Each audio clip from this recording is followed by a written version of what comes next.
de dire ce que tu n'aurais pas dit si c'est toi qui étais en chair et en os devant ce peuple. Je prie que tu nous inspires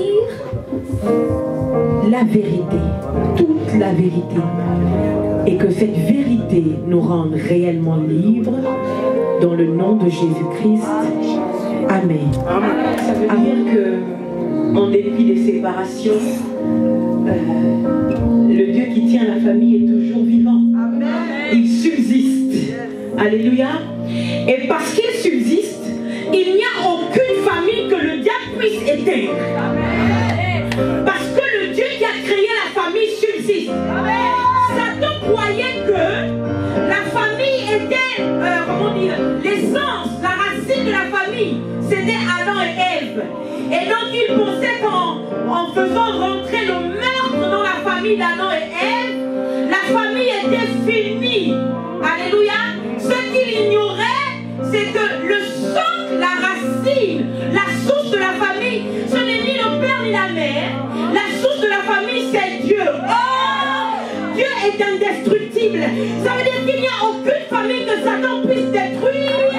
Donc elle est positionnée sur la source qu'est Dieu. Je nous parle. Je suis en train d'annoncer, de prophétiser. Qu'à travers toi, parce que tu es venu ce dimanche, je prophétise au nom de Jésus-Christ que ta famille ne sera pas détruite. Que Satan ne pourra pas renverser ta famille. Ta famille ne sera pas éteinte.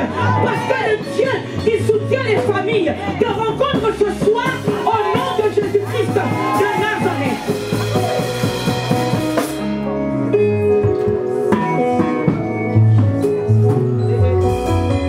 Les paradamasiké, Brania Katarabase, les Sakarabase, Dieu crée.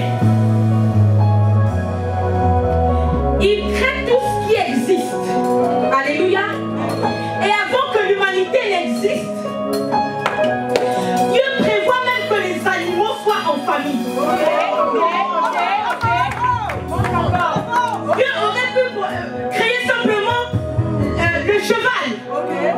Mais il a trouvé nécessaire de rajouter la jument. Dieu impose même dans les animaux la notion de famille. My living God. Qu'est-ce que Dieu peut faire avec les hommes? Quel que soit l'endroit où cite le nom de ta famille pour la détruire, je prophétise et j'annonce au nom de Jésus-Christ de Nazareth que le Dieu qui entend, quelle que soit la distance, le Dieu qui est omniscient, omniprésent, rentre dans cette réunion et récompense par l'épée, par le tonnerre, toute la personne qui cite le nom de ta famille pour te détruire. Au nom de Jésus-Christ de Nazareth et le peuple de Dieu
famille.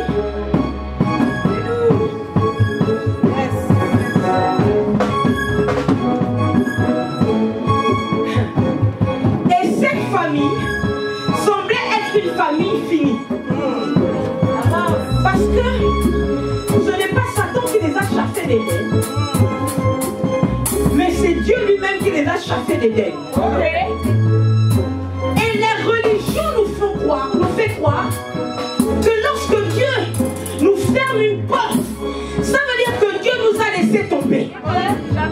Mais je suis choquée par cette famille. Pourquoi? Parce que alors qu'Adam et Ève sont loin d'Éden, personne ne sait plus si Dieu parle à Adam. La Bible déclare que quand il était dans le jardin d'Éden, tous les soirs Dieu venait parler avec Adam. Alléluia. Et lorsqu'ils sont sortis d'Éden, le texte ne nous dit pas si Dieu continuait d'aller parler à Adam. Mais la suite de leur histoire me montre que Dieu les a coupés de l'Éden. Mais Dieu ne les a jamais coupés de son présent. J'essaie d'expliquer. Si Dieu peut se défaire d'un ange, si Dieu peut se défaire d'un archange, Dieu ne peut jamais se défaire d'une famille. Oh, my living God. Dieu ne peut jamais se défaire d'une famille. J'explique mieux. Et Adam et Ève, on baisse. Et Adam, on baisse les amis. Et Adam et Ève, loin de l'Éden, ont enfanté 2 enfants. Alléluia. Et le diable est rentré au milieu des deux. L'aîné était jaloux du plus petit. À cause de quoi? À cause de sa relation avec le Seigneur. Je peux le dire. Je peux redire. Ceux qui vous disent que quand vous vivez le rejet, l'hécatombe, dont tous les finances sont mortes et tout, oh Dieu vous a abandonné, c'est la preuve que vous péchez. C'est faux. Car Abel est mort parce qu'il a trop aimé Dieu. C'est pour ça qu'Abel est mort. Abel est mort parce qu'il a choisi de faire une offrande extraordinaire à Dieu. Donc les 2 enfants naissent, ils grandissent. Le diable rentre au milieu d'eux. Alléluia. Et on ne sait pas si Dieu parle toujours à Adam. Alléluia. Et quand les enfants offrent leur offrande et que Dieu se tourne plutôt sur l'offrande d'Abel, ça ne veut pas dire que Dieu a rejeté Caïn. Alléluia. Écoutez, Dieu est incapable de nous rejeter complètement. Dieu est incapable de rejeter l'être humain totalement. C'est pas possible. Pourquoi? Parce que tous ceux qui se trouvent en l'être humain, alléluia, a la capacité d'être activé pour réveiller Dieu. Amen. Quand Caïn est mort, quand Abel est mort, on se dit que c'est fini. Sauf que lorsque Abel est mort, la chose qui a crié justice pour Abel, c'est le sang. Ça veut dire que tout ce qui est en toi a la capacité d'être activé pour réveiller Dieu. Donc la mort n'est pas la fin. La mort est un début de quelque chose que tu ne peux pas vivre si tu ne meurs pas. Je peux recommencer à lire. Alléluia. Et donc, Caïn tue son frère parce que son... Oh, asseyons-nous. Pardon, je demande pardon. Après, on peut se lever si on veut. Hein? Mais bon, en attendant, vous pouvez vous asseoir. Maintenant, si c'est trop pour vous, vous pouvez aussi vous lever. Hein? D'accord? Caïn est mort. Abel est mort parce que son propre grand frère l'a tué. Alléluia. Et puis on ne sait pas, je disais qu'on ne sait pas si Dieu parlait encore à Abel. Personne ne sait.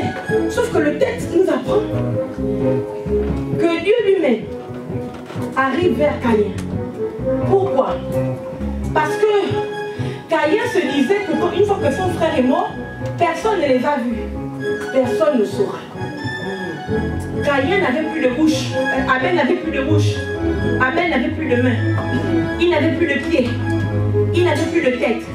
Mais ce qui a crié, ce qui a continué à combattre, ce qui a continué à vivre, ce qui a continué à fonctionner, ce qui a fait la jonction entre l'invisible et le visible, c'était le sang. Pourquoi?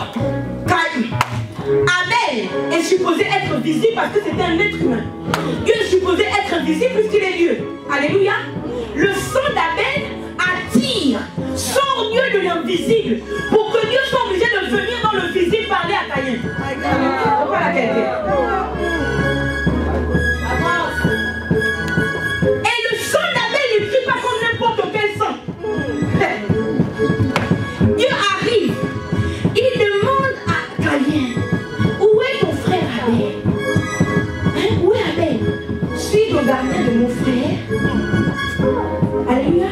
Et depuis, j'ai entendu le sang de ton frère. Je peux redire. Aïe, aïe, aïe. Moi, on dit que je prêche un faux message. Pourtant, c'est écrit. Hein? Vous expliquez comment on nous explique que les morts sont morts. Comment? On nous expliquait que les morts sont morts, non? Yeah. Si tu rêves que ta grand-mère vient te parler en rêve, on va dire que ça c'est l'effet de sorcellerie. D'accord? Bon. Vous m'expliquez comment que Abel est mort. C'est comme avec l'histoire de Caïn qui est mort. Abel est mort. Agnalbier veut dire mon Dieu. C'est en mien et en gabonais. Alléluia. Abel est mort. Amen. Mais Dieu vient trouver le frère d'Abel. Parce que le sang du frère a crié. Okay. Alléluia. Amen. Vous ne comprenez pas bien où je veux en venir. Je vais vous expliquer. En réalité, vous devez comprendre que dans vos prières, vous ne priez pas seul. Okay. Je vais redire. Je peux redire ça. Amen. Quand vous priez sur le monde du visible, dans la sphère du visible, vous devez comprendre que même ceux qui sont de l'autre côté, eux aussi prient, eux aussi crient, soit par le sang, soit par la présence autour du trône. Et le livre de l'Apocalypse dit qu'autour du trône, il y avait la voix de ceux qui criaient, fais-nous vengeance, à quand la vengeance, à quand la rétribution. Alléluia. Amen. Donc quand vous criez sur la terre, pour vos familles, vous devez savoir que dans les sphères invisibles, soit il y a le sang d'un parent qui était accroché à Dieu, qui crie vengeance et justice pour vous. Soit il y a un saint, alléluia, autour du trône, qui crie vengeance et justice pour vous. Voilà pourquoi je dis qu'on ne peut pas éteindre une famille facilement. On ne peut pas éteindre. Parce que s'il y a quelque chose qui sait transcender les sphères, c'est l'onction de la famille. Amen. Dieu descend, il dit, le sang de ton frère crie. Alléluia. Amen. Le sang de ton frère crie. Ça veut dire que ceux qui sont partis ne sont pas réellement partis. Je peux nous parler bien.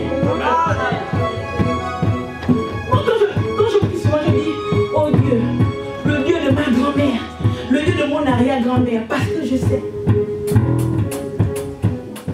Quand je fais un témoignage, parenthèse, la grande, c'est pas mon propos. C'était pas ça ma prédication. C'est même pas le texte. Je sais pas ce que le Saint-Esprit me fait, mais je vais écouter. Quand je passais par le feu, comme Déborah l'a dit tout à l'heure, j'avais arrêté de tout faire. Je ne faisais plus les lives, je ne prêchais plus, je ne refusais les invitations. C'était plus mon problème, j'étais enfermée dans ma chambre, je ne voulais plus rien de ça. Et puis j'ai fait un rêve. Une nuit, c'est ma grand-mère qui arrive.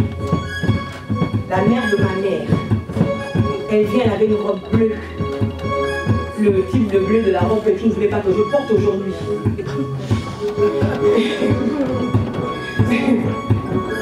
Et elle arrive. Elle m'appelle par mon nom de naissance. Et elle me parle dans mon ethnie. Alléluia. Elle me dit, Nyang. Mon nom c'est Nyangi. Ça veut dire la mère des nations. Elle me dit, Nyang. Yanza, ça veut dire tu ne travailles plus. Et je lui dis, mais travailler quoi? Mais le travail de Dieu que tu fais, tu ne fais plus le travail de Dieu. Je lui dis, je ne peux plus faire. Ils m'ont tout pris. Et je n'ai plus la force. Et je n'ai plus d'endroit où faire le travail de Dieu.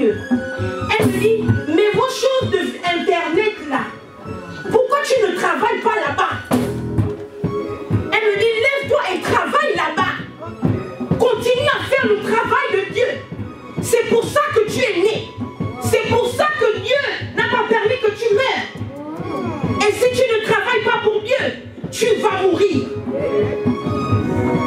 Je me réveille et je contacte mes enfants spirituels qui travaillent sur ma page.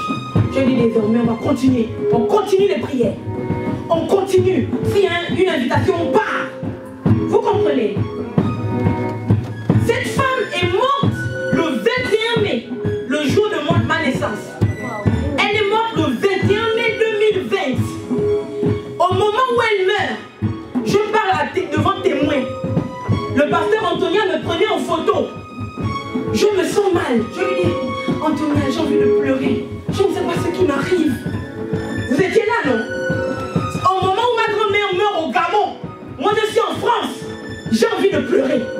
Je ne veux plus. Je lui dis, ne fais plus les photos. Je ne veux plus faire les photos. Je vais m'asseoir chez moi au sous-sol. Vous comprenez? C'est la même dame qui vient dans mon rêve.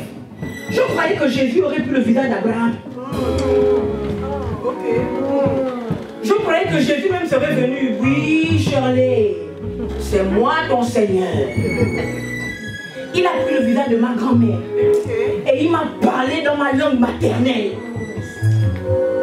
Alors que Nyangui, la mère des nations, parlant de moi, est à terre, et elle ne peut plus impacter les nations, il envoie ma grand-mère, ma souche, me dire, tu n'es pas morte parce que tu sers Dieu. Et si tu ne sers pas Dieu, tu vas mourir.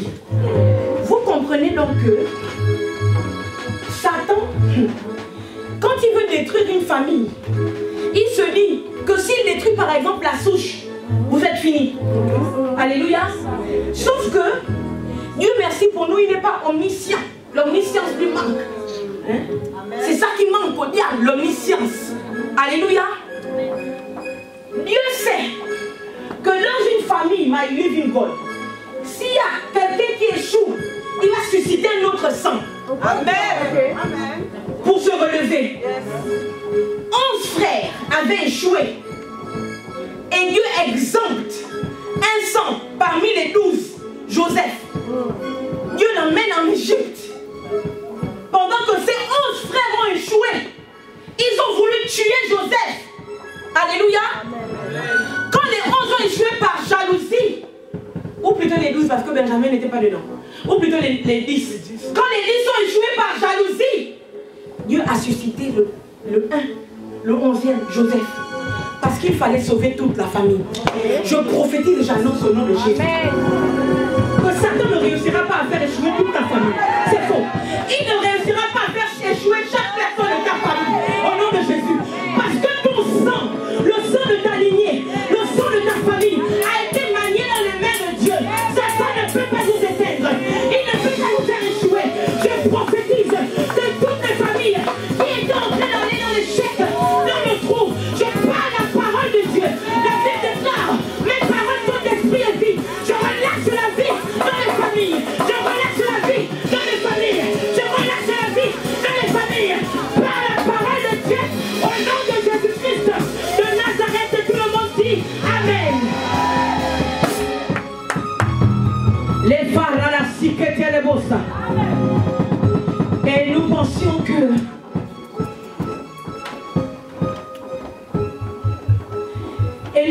que nous pouvons réussir seuls. Alléluia. Amen. Jésus aurait pu naître en Israël, puis être déconnecté d'Israël, grandir en Égypte jusqu'à la fin. Non. Dieu n'a pas permis ça. Dieu savait que les Juifs allaient tuer Jésus.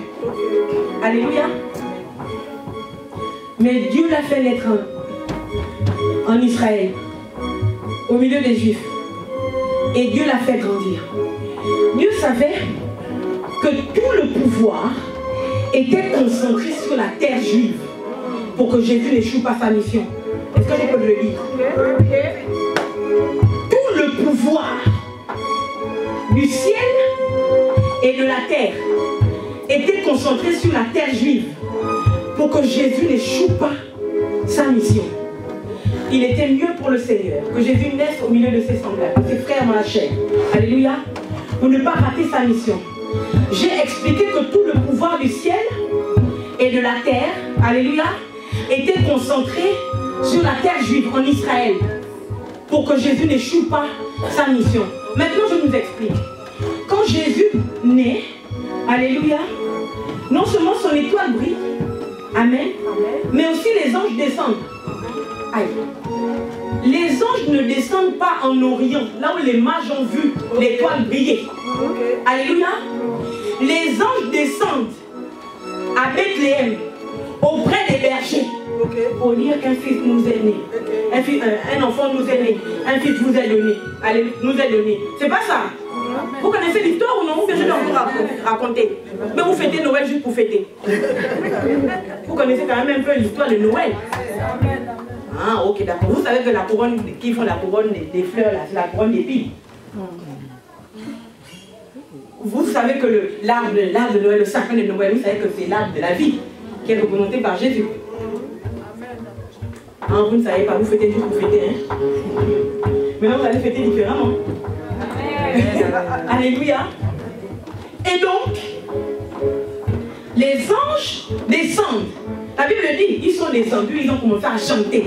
C'est pas ça. Alléluia. Amen. Pendant que les anges descendent pour chanter, les mages, eux, sur la terre, ils marchent. Vous comprenez ce qui se passe? Donc le ciel, avec la terre, avance au même rythme. Parce que le roi est né. Je dis mieux. Parce que le roi qui sauve et qui unit et qui renforce, qui empuissante les familles est né. Amen. Amen. Je parle bien. Ou bien je vous embête. Non. Alléluia. Amen. Parle bien. Donc le ciel travaille. Amen. La terre aussi travaille. Alléluia. Et voici donc comment le Saint-Esprit me fait maintenant rentrer dans mon texte.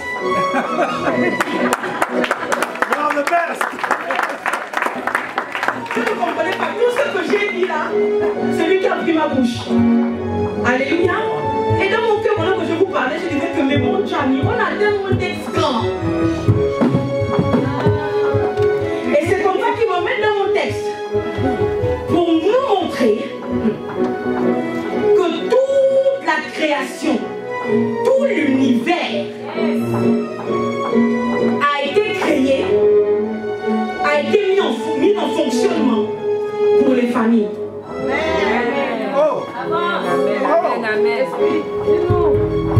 Je vous explique maintenant mieux, hein, non? Apocalypse 12. Avant Apocalypse 12, Papa Jacob avec son fils Joseph essaie d'abord d'essayer de nous expliquer. Joseph fait un rêve et il dit à son père, j'ai vu la lune, le soleil et 11 étoiles se prosterner devant moi. Et c'est Papa Jacob lui-même qui dit, que veut dire ton rêve? Que veux-tu dire par là? Que moi, et t'as baissé un peu la musique, que moi, ta mère et tes frères, nous allons nous prosterner devant toi. Est-ce que c'est Joseph qui a parlé? Est-ce que c'est même Dieu qui a parlé? C'est pas Papa Jacob lui-même qui nous a expliqué que la lune c'est la mère, le soleil c'est lui le père et les étoiles ce sont les enfants. La vision. Est-ce que c'est pas nous qui avons parlé, non? C'est quelque chose. C'est pas nous qui avons parlé, non? C'est lui-même, non? Maintenant je comprends pourquoi Papa Jacob a fait ça. Papa Jacob sait qu'il y a une grande corrélation entre le cosmos, alléluia, et la famille. Je m'appelle maintenant lire Apocalypse. Apocalypse 12, merci Saint-Esprit de me permettre de lire mon texte. Apocalypse 12, à partir du premier verset. Et un grand signe parut dans le ciel. Où? Dans le ciel. Où? Dans le ciel. Et un grand signe parut dans le ciel. Virgule. Une femme enveloppée du soleil. Virgule. La lune sous ses pieds. Virgule. Et une couronne de 12 étoiles sur sa tête. Quand on lit ça, on se dit, oh, où est le rapport avec la famille? Hein? Je peux continuer. Verset 2. Le rapport avec la famille, c'est ça. Elle était enceinte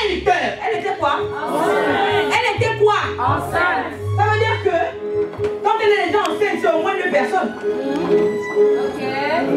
C'est au moins une représentation d'une famille. La mère et l'enfant. Est-ce que vous avez entendu ce que le texte dit? Il dit qu'un grand signe parut où? Dans le ciel. Regardez sur un peu la musique.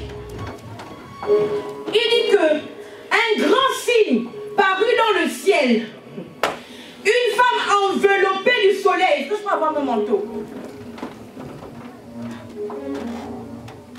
Ce n'était pas écrit une femme à côté du soleil. Ce n'était pas écrit une femme à proximité du soleil. Ce n'était pas ça qui était écrit. Qui est écrit? D'accord? Ce qui est écrit, c'est une femme enveloppée. Je vais m'envelopper. Une femme enveloppée du soleil. Quelqu'un peut m'expliquer pourquoi est-ce que le soleil enveloppe une femme?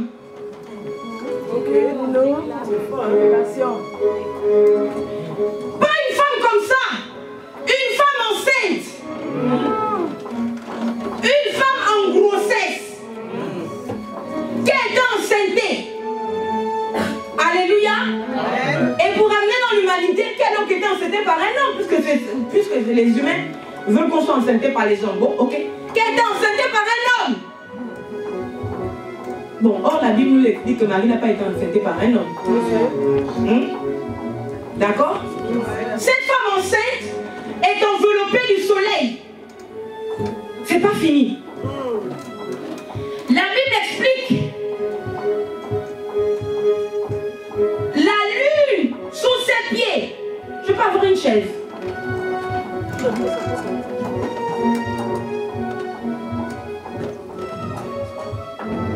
Je suppose que, comme je ne peux pas mettre quelque chose sous en étant debout, non, puisque vous imaginez que c'est logique, elle est forcément dans les airs.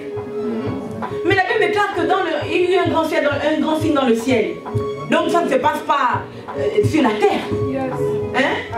C'est un truc. Donc on est d'accord que c'est quelque chose de métaphysique. C'est quelque chose de paranormal. Je vais redire. C'est quelque chose de mystique.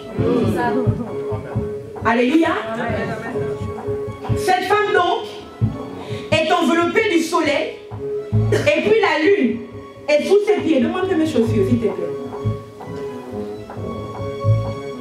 On dit que la lune est sous ses pieds, non? On n'a pas dit ses pieds sont dans la lune. C'est sous. Donc logiquement, vous comprenez qu'elle tient ses pieds sur la lune. Donc la lune est sous ses pieds. C'est pas ça. Et ensuite la Bible déclare que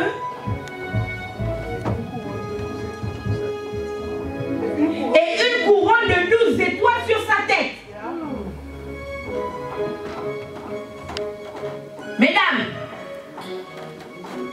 la Bible déclare que les étoiles étaient en forme de couronne sous sa tête, sur sa tête. Alléluia. Ça doit normalement vous indiquer quelque chose. D'accord? Ça doit vous indiquer que cette femme n'est pas une femme ordinaire. Ça doit vous indiquer que cette femme n'est pas juste une femme. Ça doit en réalité vous indiquer que cette femme est soit princesse, soit reine. Parce qu'il y a que deux qui portent les couronnes, non? Les princesses et les reines. Alléluia. Voici donc le cosmos a décidé d'aller vers cette femme. Le soleil a choisi de l'envelopper. Je serai un manteau pour elle. Alléluia. La lune a dit, oh, moi je serai son marchepied ou son escalier ou son repose-pied. Alléluia. Les étoiles ont dit, ah bah d'accord. Et ben nous allons courir autour de sa tête et nous positionner en forme de couronne. Je suis en train de prophétiser à une femme. Ce n'était pas une femme ordinaire. C'était une femme qui était enceinte. Vous devez comprendre que toute femme à qui Dieu donne la capacité d'enfanter est une reine. Amen. Je prophétise maintenant au nom de Jésus. Quel que soit l'endroit où le diable t'a rendu stérile, j'active ta royauté dans le nom de Jésus. Parce que l'enfantement est le signe de ta royauté. Je prophétise la fécondité. Je prophétise l'enfantement. Je prophétise l'enfantement au nom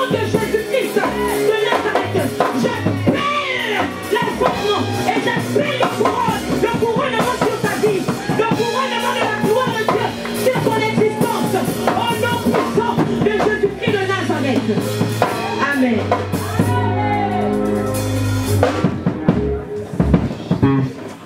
Ce n'est pas une femme ordinaire. Je vais le dire mieux. Ce n'est pas une mère ordinaire. C'est une mère reine ou une mère princesse que les constellations ont décidé de soutenir pendant sa grossesse. La Bible dit, elle était enceinte et elle criait étant en travail et dans les douleurs de l'enfantement. 2025, je ne voulais pas libérer ça ici, mais je vais libérer. 2025, c'est 2. Alléluia. J'annonce et je prophétise que toutes les grâces et les bontés de Dieu arrivent double. Au nom de Jésus-Christ de Nazareth. J'annonce et je décrète, en tant que prophétesse de l'Éternel, je décrète maintenant que toutes les grâces, toutes les opportunités, toutes les bénédictions que Dieu envoie vers toi en 2025 se multiplient par 2 au nom de Jésus-Christ de Nazareth. Amen. 0. Nul.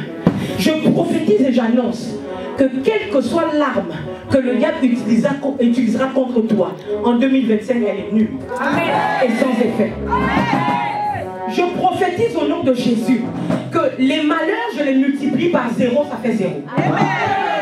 Les tristesses, je les multiplie par 0, ça fait 0. Amen. Les maladies, je les multiplie par 0, ça fait 0. J'annonce et je prophétise sur ta vie, sur ta famille. 0 maladie, 0 divorce, 0 échec, 0 souffrance, 0 échec. Dans le nom puissant de Jésus-Christ de Nazareth. 2. 2025. On a dit 2 et 0. Et puis je dis encore 2. L'autre 2 là-bas, c'était la multiplication. C'était ça, non, ça doit venir en double. Amen. C'est pas ça. Alléluia. L'autre 2 ici. J'annonce au nom puissant de Jésus-Christ de Nazareth. 2025. Les femmes, vous cassez la maladie. Je déclare au nom de Jésus que là où les gens attendront que tu sois seul, Dieu sera toujours avec toi. De Jésus-Christ de Nazareth. Alors que Abel s'est retrouvé mort, son sang a crié et son sang a trouvé Dieu. Dieu a trouvé le sang d'Abel, ou plutôt Dieu a entendu le sang d'Abel. Tu ne seras jamais seul.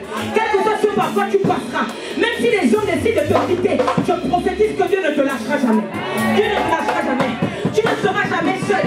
Tu seras toujours au moins 2. Au moins 2 avec le Seigneur, le Dieu à qui tu as prêté allégeance, dans le nom puissant de Jésus-Christ de Nazareth. 2025, 5. Que quelqu'un dise 5. 5. Dis encore 5. 5, c'est un merveilleux chiffre parce que moi je suis née le 21 mai et mai, c'est le 5e mois. Alléluia. 5, c'est le chiffre de la grâce. Amen. Je suis en train d'annoncer à quelqu'un que dans le nom de Jésus-Christ de Nazareth, là où tu faisais des efforts, tu arrêtes de faire des efforts parce que la grâce te porte. Je suis en train d'annoncer à quelqu'un, là où on te conteste, plus on te conteste, plus Dieu multiplie la grâce dans ta vie. Je suis en train d'annoncer à quelqu'un qu'en 2025, là où tu étais sec, la grâce de Dieu te permet de produire. La grâce de Dieu te permet de produire. La grâce de Dieu te permet que ta famille produise. Dans le nom puissant de Jésus-Christ de Nazareth. Amen. Et donc 2025, ça fait 7 et 2. Ça fait 9. On va donc lire. Elle était enceinte et elle criait, était en travail et dans les douleurs de l'enfantement. 9, c'est le chiffre de l'enfantement. Je prophétise et j'annonce au nom de Jésus-Christ de Nazareth qu'en 2025, tu enfantes ton entreprise, tu enfantes ton ministère, tu enfantes ton mariage, tu enfantes ton succès, tu enfantes ta guérison, tu enfantes. Et personne ne te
Ils ont été créés par Dieu dans son secret. Donc Adam et Ève n'ont aucun lien à couper. Ils n'ont aucun main à faire pour enlever la poisse. Ils n'ont rien de ça. Adam et Ève n'ont jamais échoué.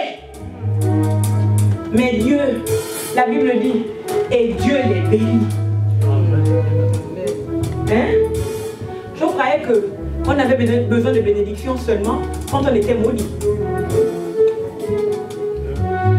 Ou bien, c'est ça qu'on nous a expliqué, non? Oh non, maman, on est sous la malédiction, on a besoin de bénédiction. Je pensais qu'on avait déjà besoin un peu, s'il vous plaît.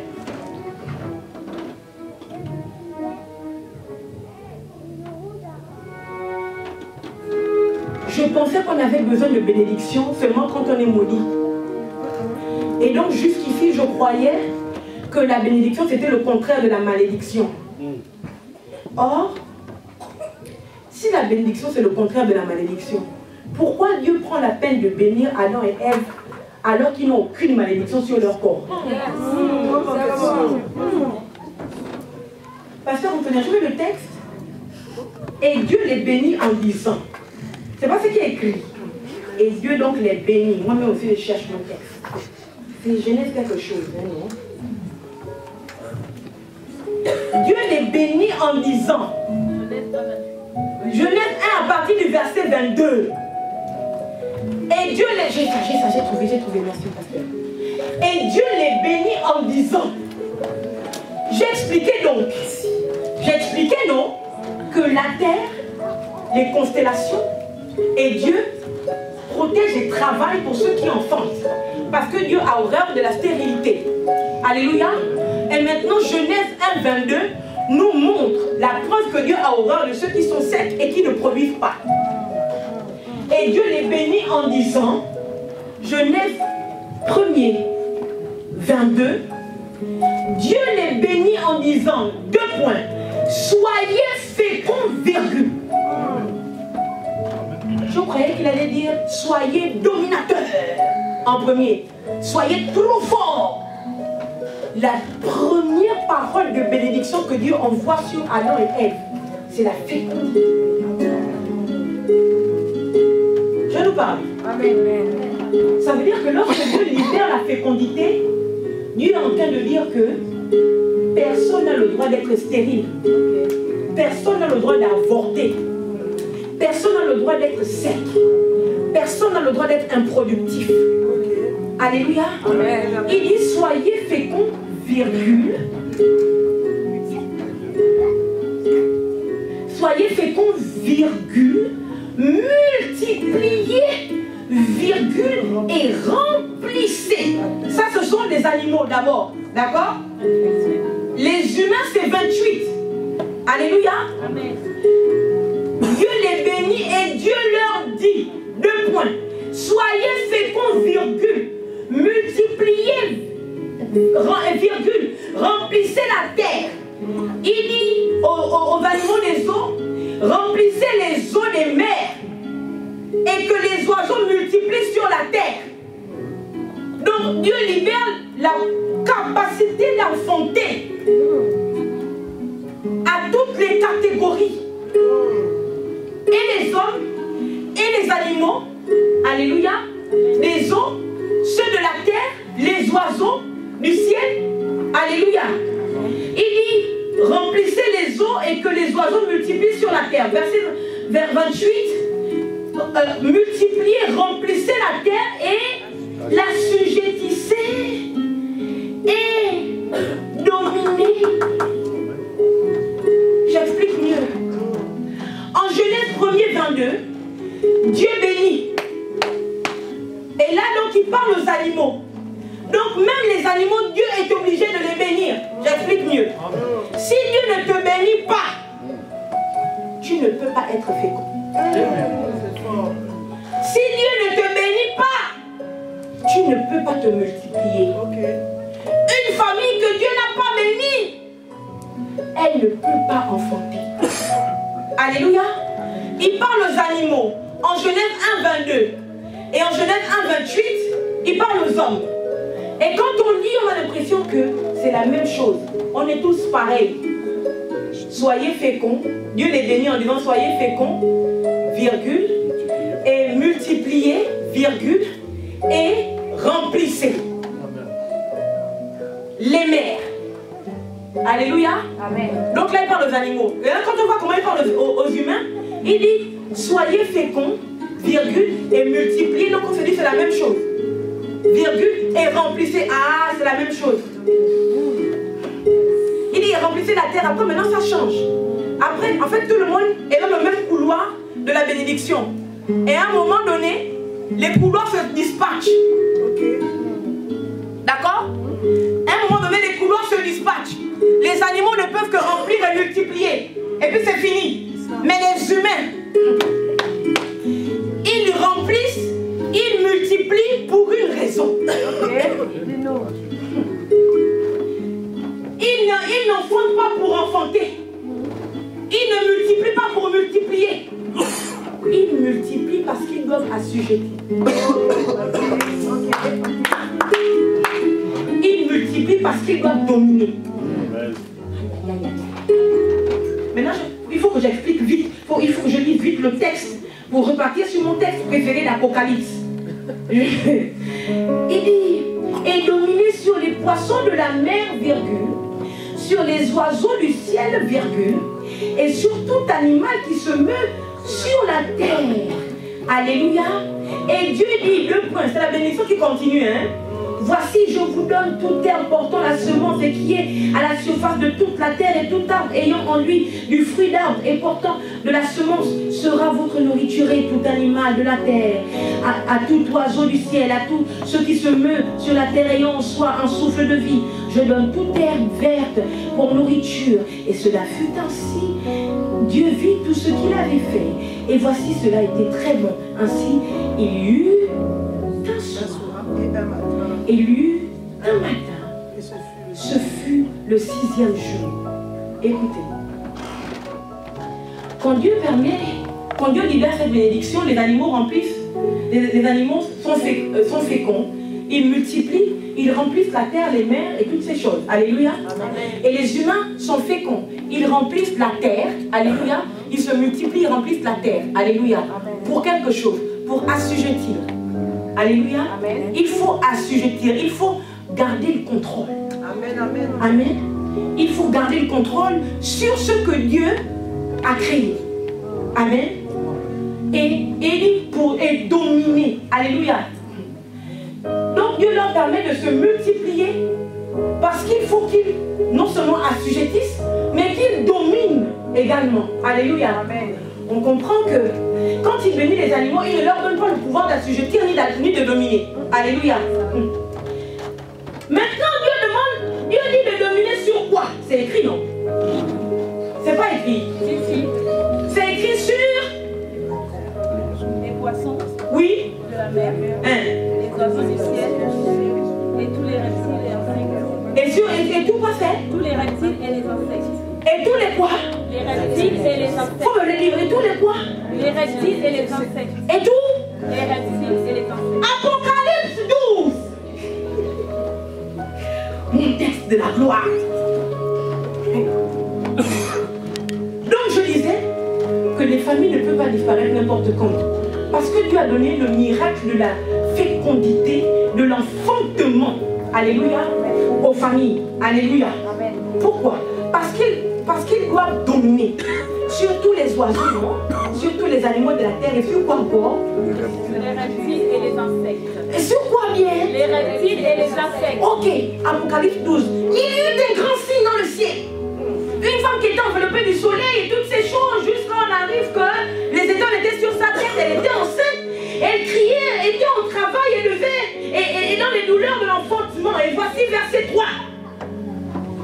Un autre signe parut encore dans le ciel, et voici, c'était quoi?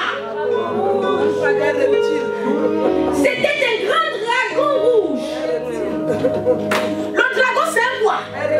Faut le dire fort. Redisez ça, redisez ça fort. Remultipliez la voix. Le dragon, c'était quoi? Hey.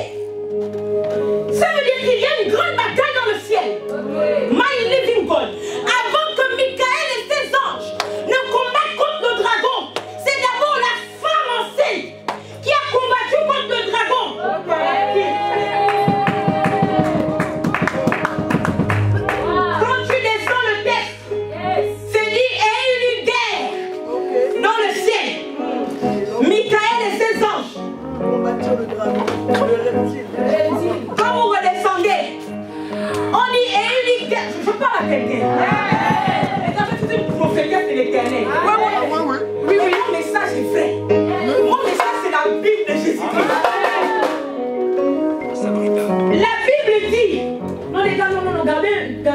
chant mystique. Gabon, Gabon, Gabon, Gabon, Gabon, Gabon, restons là.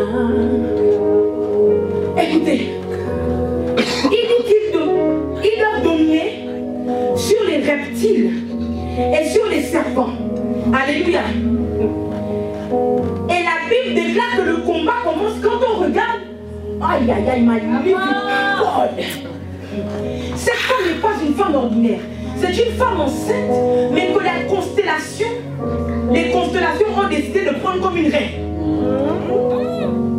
Je parle à quelqu'un. Les gens peuvent vous disqualifier sur la terre, mais ils ne savent pas que votre règne, ce n'est pas seulement sur la terre. Vous êtes une personnalité également dans le ciel. Je parler à quelqu'un.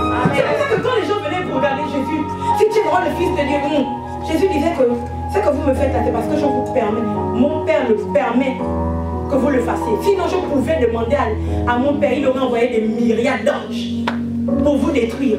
Il regardait Jésus comme le fils de Marie et Joseph. Sauf que Jésus savait qu'il était le roi des rois. J'explique mieux. Jésus était une constellation. On l'appelle le soleil de justice. Étoile brillante de beauté. Je parle avec toi. Quand tu es tête, le problème de Satan, c'est quoi? C'est que Satan n'a pas de famille. C'est pour ça qu'il ne peut être qu'un reptile.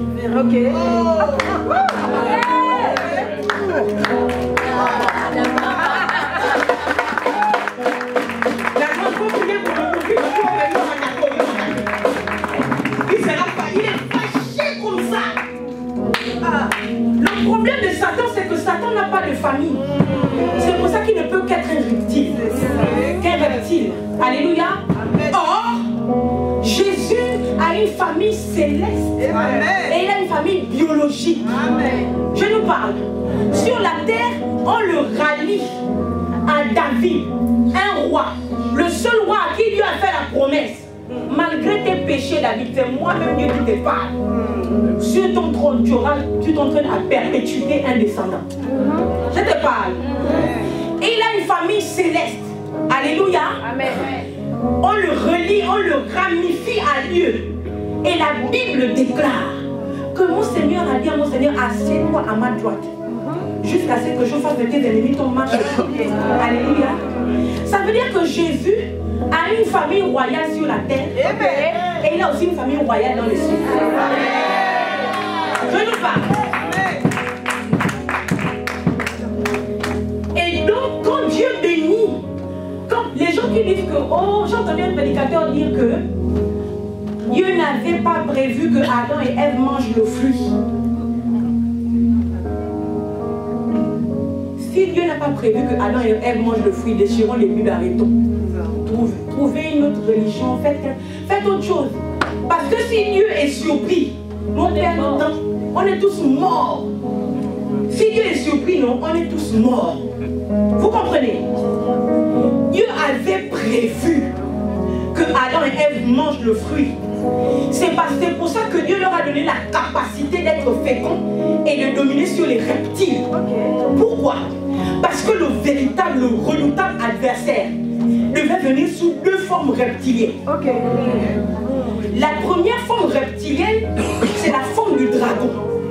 Et cette forme reptilienne, on ne la combat pas en étant un humain normal.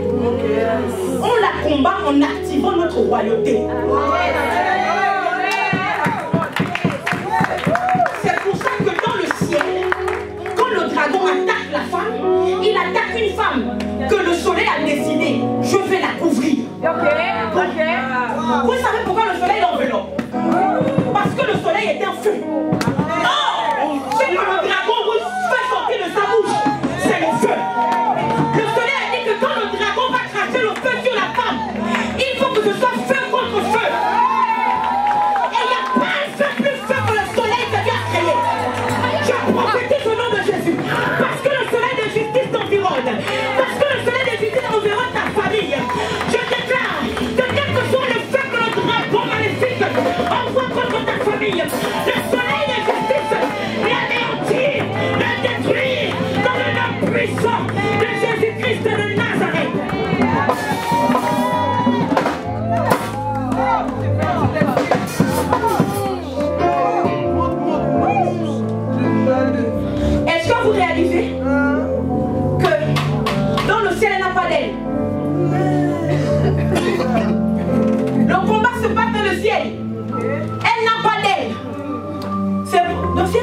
fait comment pour t'aimer?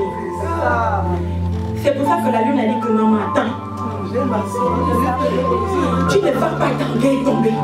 Moi-même, lune, là, viens me mettre à terre. Et puis tu vas te positionner sur moi. Est-ce que je peux parler à quelqu'un? Tu n'es pas quelqu'un d'ordinaire. Si ta royauté te vient de Jésus-Christ, il faut que tu saches que même les constellations, je dis mieux, quand la lune sort aussi pour te rappeler que tu es une reine, tu es un roi, tu es une princesse, tu appartiens à l'éternel. Le Dieu qui a créé toutes les constellations. C'est à cause de ça que je ne comprends pas les chrétiens qui s'en foutent. Qu'on soit en pleine lune, en nouvelle lune, ils s'en fichent. Vous êtes même comment? Vous êtes même comment? Vous êtes comment? Vous êtes même comment? Comme tu dis chez nous. Vous êtes même comment? Dieu lui-même il dit, quand la femme là, la tsunamite arrive pour voir Élisée parce que son fils est mort, non? Élisée dit, pourquoi elle vient faire moi? C'est pas une nouvelle lune. Ça veut dire que même pour aller voir l'homme de Dieu, il y a les bêtes.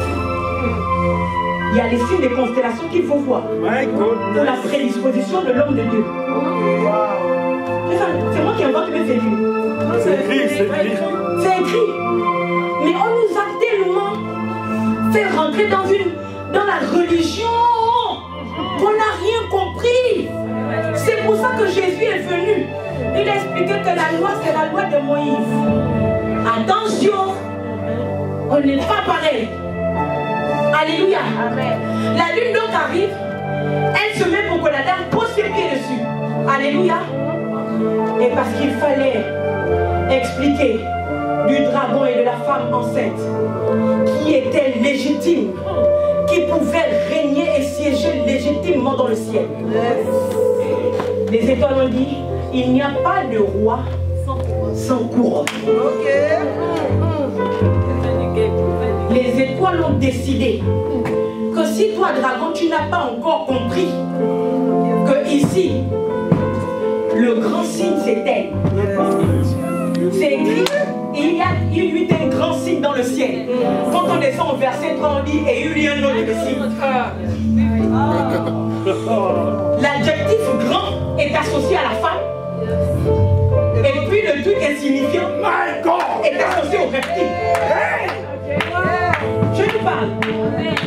Donc elle n'avait pas les airs. Elle n'avait pas les ailes au ciel. Mais elle se mouvait. Parce que la lune décidait de la stabiliser. Je nous parle. Vous devez comprendre. Je ne sais pas qui a été blessé ici au point de dire que moi, c'est fini, je ne me marierai pas. Parce que mon père était méchant avec ma mère. Moi, j'ai décidé. Je suis une femme battante et indépendante. Arrêtez vos faux trucs là. Arrêtez ça. Oh, vous aussi. Arrêtez. Même si le papa là, il est bizarre, prenez-le comme ça et puis dites que quand même ça va. Alléluia.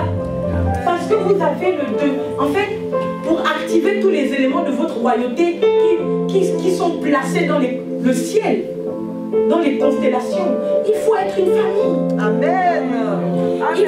Il faut devenir une famille. Il faut devenir une famille, s'il vous plaît. Je vous assure. Alléluia. Gloire soit rendue au Seigneur Jésus-Christ. My living God. Gloire soit rendue au Seigneur Jésus-Christ. Que Joseph ait été épargné. Sauf qu'avant que Joseph ne vive le trouble et la violence de ses frères, Joseph a d'abord vu une image qui devait le faire subsister. Si les étoiles peuvent disparaître, si le soleil peut disparaître, la divinité ne disparaît pas. J'explique. Quand Joseph voit le soleil, la lune et les étoiles se prosterner devant lui, ça veut dire quoi? Ça veut dire que Joseph est la divinité. Je nous parle. Ça veut dire que Joseph est la divinité. Parce que le soleil, la lune et les étoiles ne peuvent se prosterner que devant Dieu. Est-ce que vous comprenez? Donc Dieu fait voir Joseph et inculque à Joseph l'image de ce qu'il est un Dieu. Il n'est pas comme le soleil, il n'est pas comme la lune, il est un Dieu. C'était capital et primordial. Pourquoi? Parce que si Joseph mourait, tout Israël mourrait. Et donc Dieu décide, Joseph, regarde d'abord cette image. En fait, c'était un acte prophétique que Dieu a fait dans le rêve de Joseph. Je peux réexpliquer. Nous sur la terre, les prophètes, on pose des actes prophétiques, non? Dieu s'est transformé en prophète et rentré dans le rêve de Joseph et fait à créer un acte prophétique. Pour que Joseph voit.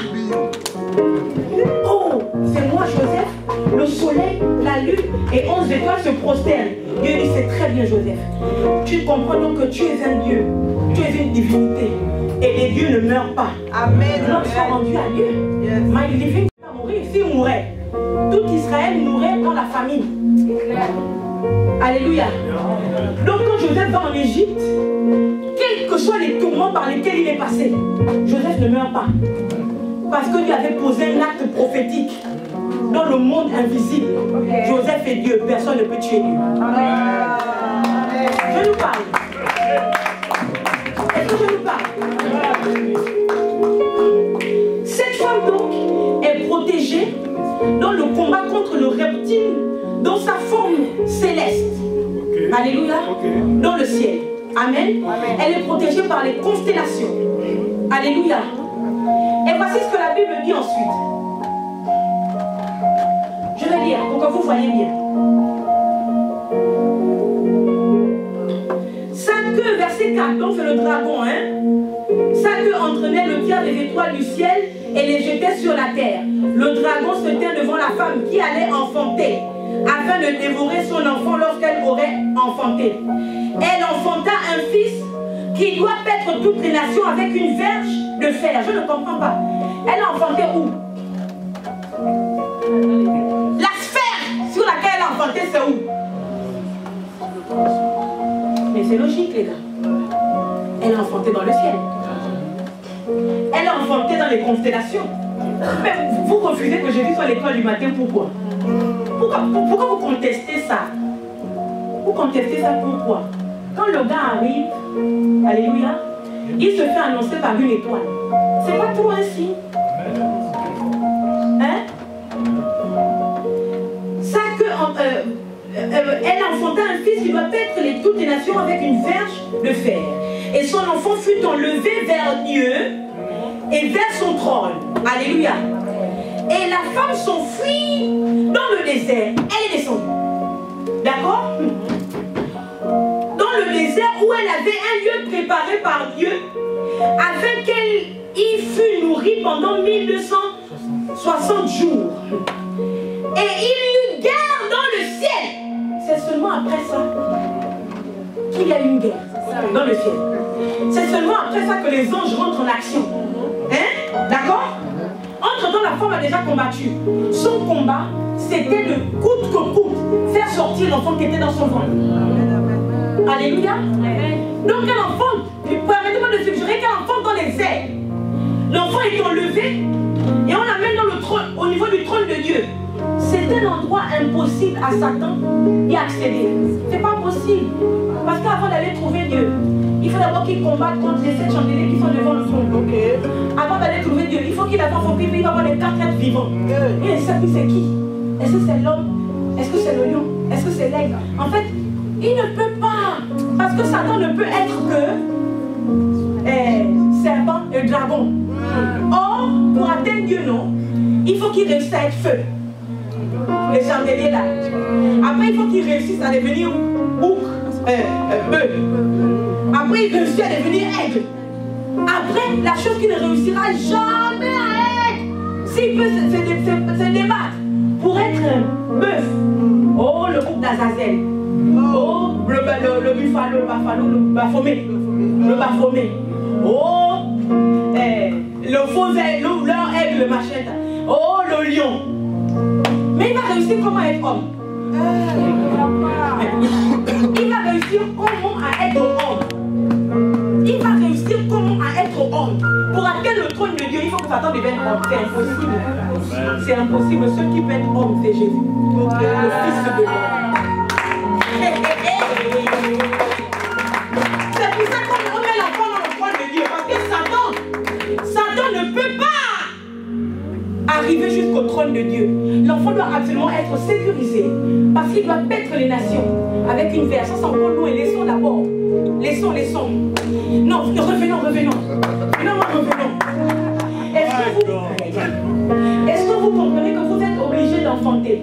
Parce que vous n'enfantez pas n'importe qui. Amen. Vous comprenez que les familles doivent se multiplier. Parce qu'une famille n'enfante jamais n'importe qui. Amen. L'enfant de la femme était trop important que le trône de Dieu s'est porté garant pour le cacher. Et qu'est-ce qui se passe ensuite? La femme tombe sur la terre. C'est pas vos histoires de Terminator, c'est pas ça. Elle tombe sur la terre. Quand elle tombe sur la terre, ça c'est maintenant leur problème. Ça veut dire que pendant que la femme est en train de combattre contre le dragon, il n'y a pas de guerre au ciel. Le ciel est sécurisé à cause d'une famille.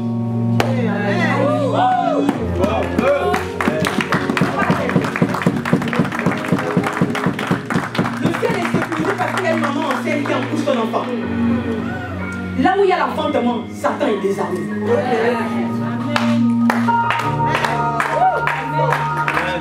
Alléluia. Et quand elle saute, maintenant ça va se débrouiller là-bas. Et il y a eu une guerre dans le ciel. Michael et ses anges combattirent. Alléluia. Satan et ses anges combattirent aussi. Mais ils ne furent pas trouvés les plus forts.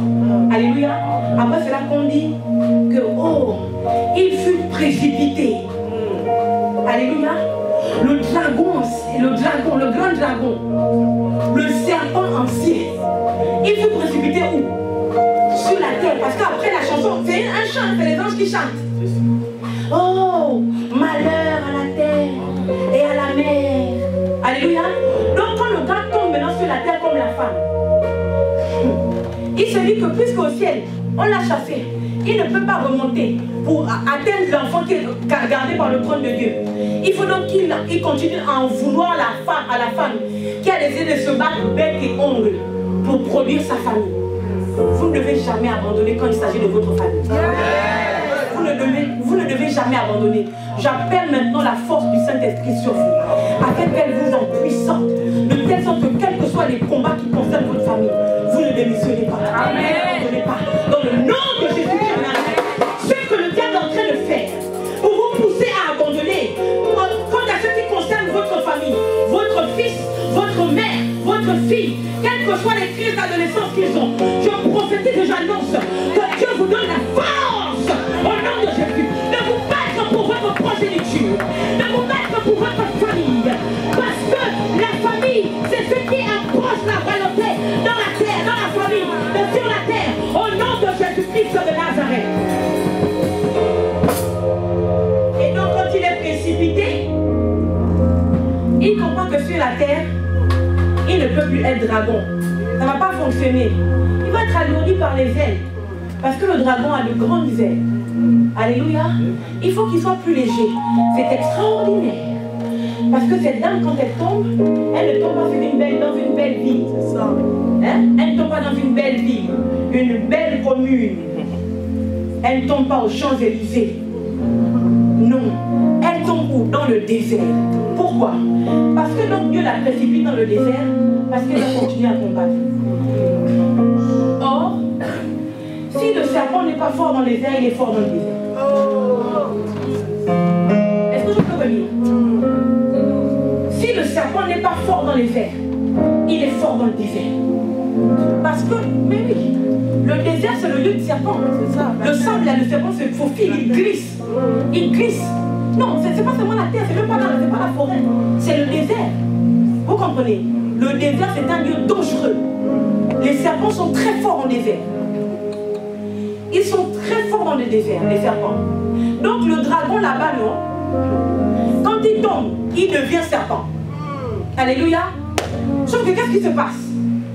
Nous croyons que c'était seulement les esprits d'en haut qui travaillaient pour la femme. Sauf que quand elle arrive sur la terre aussi, les esprits d'en bas aussi décident de travailler pour elle. Regardez.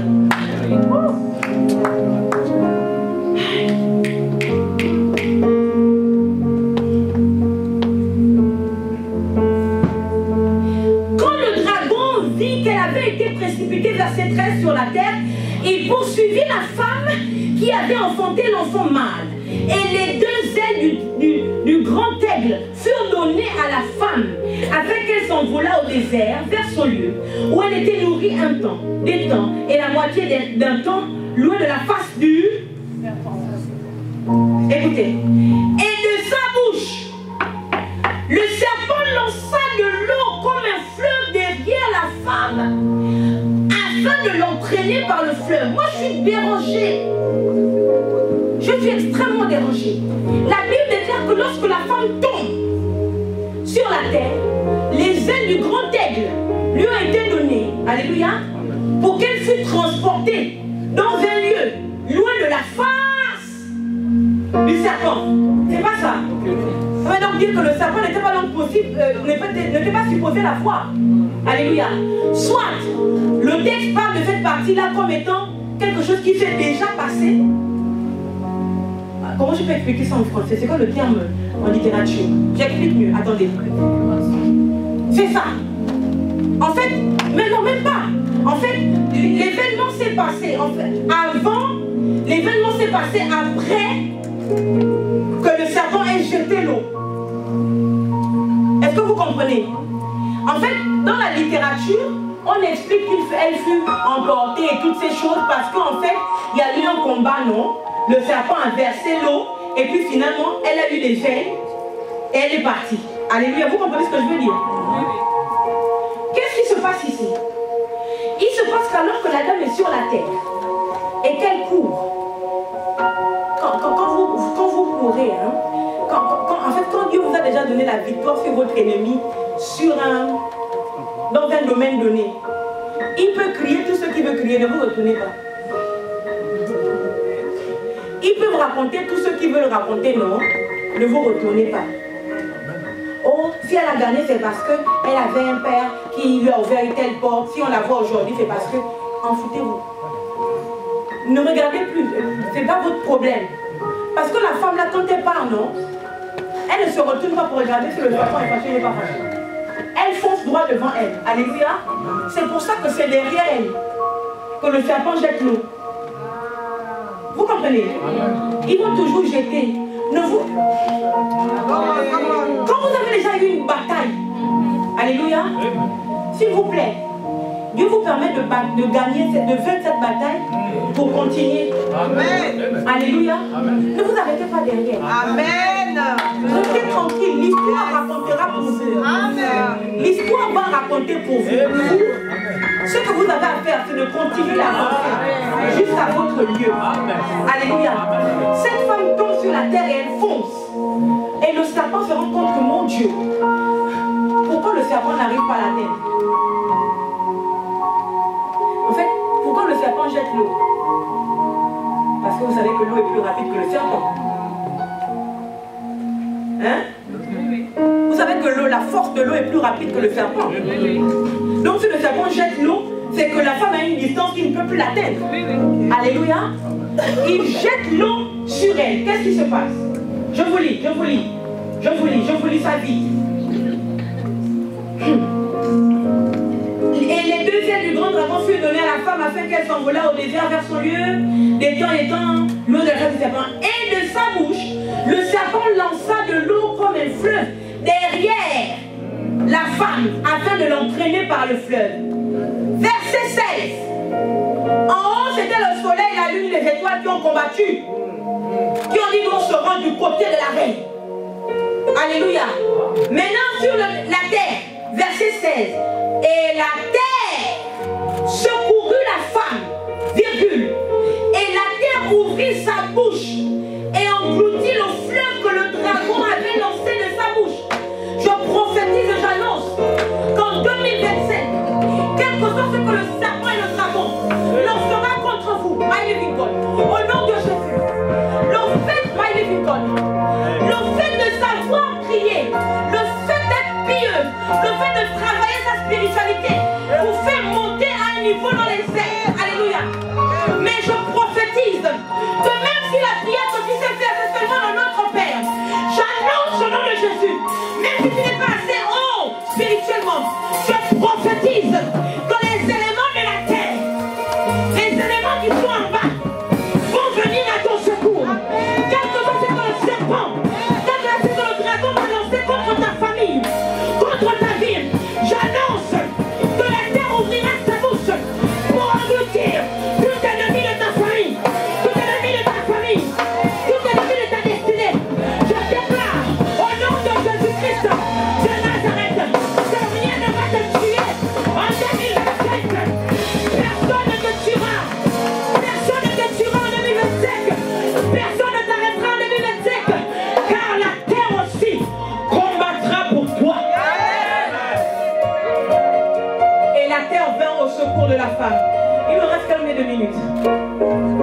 Merci. Et la terre vint au secours de la femme. La terre engloutit les eaux maléfiques qui ont été envoyées contre la femme. Et la terre secourut la femme, et la terre ouvrit sa bouche et engloutit le fleuve que le dragon avait lancé de sa bouche. Verset 17. Et le dragon fut irrité contre la femme et s'en alla faire la guerre au reste. Il faut lire ça quand même. Prends. Apocalypse 12, verset 17. Prenez. C'est le culte de famille, non? Amen. Vous avez dit que j'ai commencé, du moins que cet esprit avait commencé avec Caïn là-bas et Abel. Alléluia. Amen. Je ne sais pas où il m'a mené après mon arrivée sur mon texte d'Apocalypse. Yes. Alléluia. Après on se dit que c'est fini. La femme, la terre l'a secouru. C'est pas fini. Je pensais qu'il y avait que le diable ne nous attaquait que pour nous. Je pensais que le diable, que le serpent, que le dragon n'attaquait les gens qu'individuellement à cause d'eux-mêmes et pour eux-mêmes. Mais ce texte d'Apocalypse 12 me révèle qu'il y a des combats que nous avons à cause de notre lignée. Ce texte d'Apocalypse 12 nous révèle qu'il y a des combats dans lesquels nous sommes introduits à cause de ce que nous appartenons à une famille. Le texte d'Apocalypse 12 me révèle qu'il y a des batailles que nous avons parce que nous portons le nom de notre Père, parce que nous portons le nom de quelqu'un de notre famille, parce que nous portons l'ADN de quelqu'un. Mais le texte nous apprend encore plus fortement qu'il y a des batailles dans lesquelles nous sommes introduites parce que nous avons été connectés, greffés à l'ADN de Dieu. Écoutez, verset 17. Et le dragon fut irrité contre la femme, et il s'en alla faire la guerre au reste de sa postérité, à ceux qui gardent les commandements de Dieu et qui ont le témoignage de Jésus. Amen. Je peux relire ça fortement. Je croyais que la guerre était entre la femme et le dragon. Après, ça change. Je me rends compte que non. Il l'attaque parce qu'elle veut accoucher. Mais puisqu'elle a accouché et que Dieu a pris son fils, et quand on va aller sur la terre, je pensais que c'était fini. Donc il se bat avec les anges. Mais il se rend compte qu'il ne peut pas vaincre les anges. On l'envoie, ce sont les mêmes anges qu'il envoie sur la terre, là où ils ont envoyé la femme pour qu'elle soit protégée. Et la femme se rend donc compte qu'elle n'a pas de répit, qu'il faut continuer la guerre. Mais quand la femme est cachée dans son lieu, où le serpent ne peut pas l'atteindre, le dragon dit quoi? Il est en colère. Et il dit, il va faire la guerre à la postérité de cette femme-là. Et on nous explique c'est qui la postérité. Je finis comme ça. Tu n'es pas seulement un membre d'une famille biologique. Tu es aussi un membre de la famille de Dieu. Amen. Tu es aussi un membre direct de la famille de Jésus-Christ. Parce que la Bible dit ici que il s'en alla faire la guerre au reste de la postérité de la femme. Au reste. Ça veut dire que le fils qu'elle a accouché au milieu des constellations, c'était une partie de sa postérité. Alléluia. Mais il y a une autre partie, c'est le reste. Et le reste là, c'est qui? Le reste, c'est ceux qui gardent les commandements de Dieu. C'est pas fini. On peut se dire que c'est les juifs. Non, c'est pas les juifs. C'est ceux qui gardent les commandements de Dieu et qui ont le témoignage de Jésus. Ça veut dire que tous les chrétiens sont en guerre contre le dragon. Tous les chrétiens sont en guerre contre le serpent. Tu as des batailles, tu te dis que mon Dieu, qu'est-ce qui m'arrive? En fait, Satan t'attaque parce que tu es greffé à Jésus. Satan t'attaque parce que tu fais partie de la postérité de cette femme. Or, qu'est-ce que tu dois comprendre? Si, my living God, Satan a dû combattre dans le ciel pour tuer l'enfant qui sort. Alléluia. Qui a été enfanté au milieu des constellations. Ça veut à voir avec les constellations. Si cette femme a accouché son premier fils au milieu des constellations, ça veut dire que toi aussi, elle a dû te transmettre quelque chose en rapport avec les constellations. Voilà pourquoi ce soir nous allons nous lever, nous allons prier. Alors que nous allons rentrer, il nous reste combien de jours? Il nous reste 2 jours. Le temps de la passation est en train d'arriver. Ça veut dire que l'esprit, ou plutôt le vortex, ou encore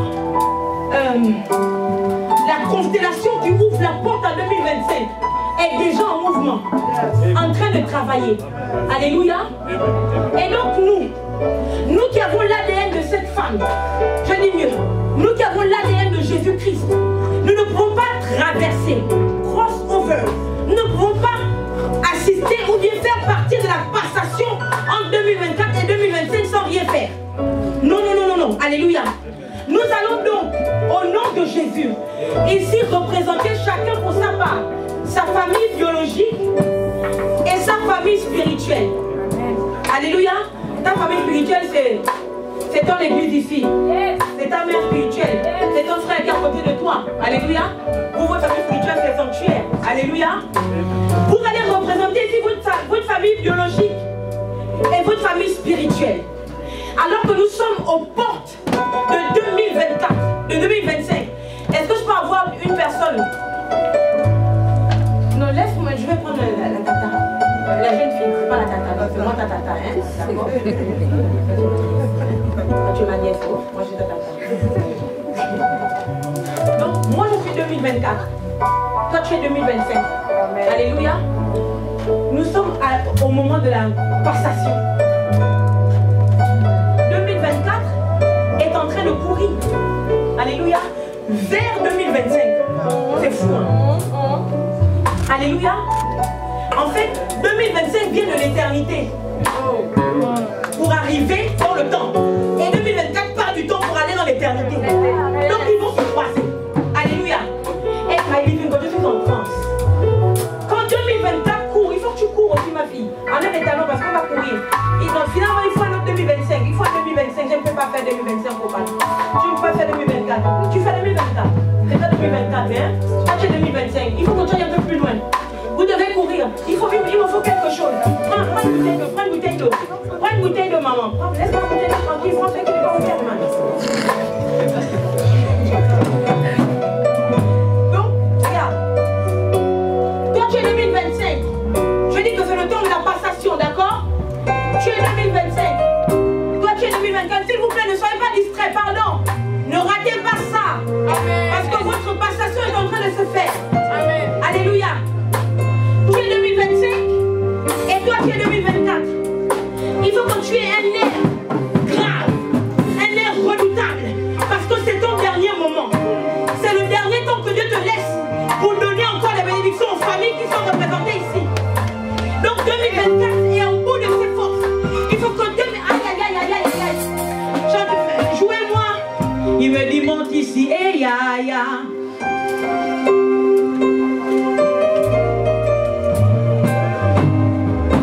Les sakarabasukanya maman.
à 18h. Vas-y, vas-y, vas-y. Vas-y. C'est le moment de la possession de Dieu. Parle pour ta famille. Parle pour tes enfants.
Aussi vrai que la parole de Dieu est vivante, je prophétise et j'annonce qu'en 2025, ceux qui ont pleuré en 2024 pousseront des cris de joie.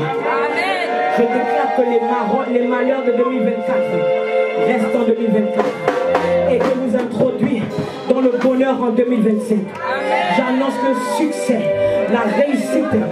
Je déclare que là où vous étiez empêchés de vous mouvoir, mouvoir.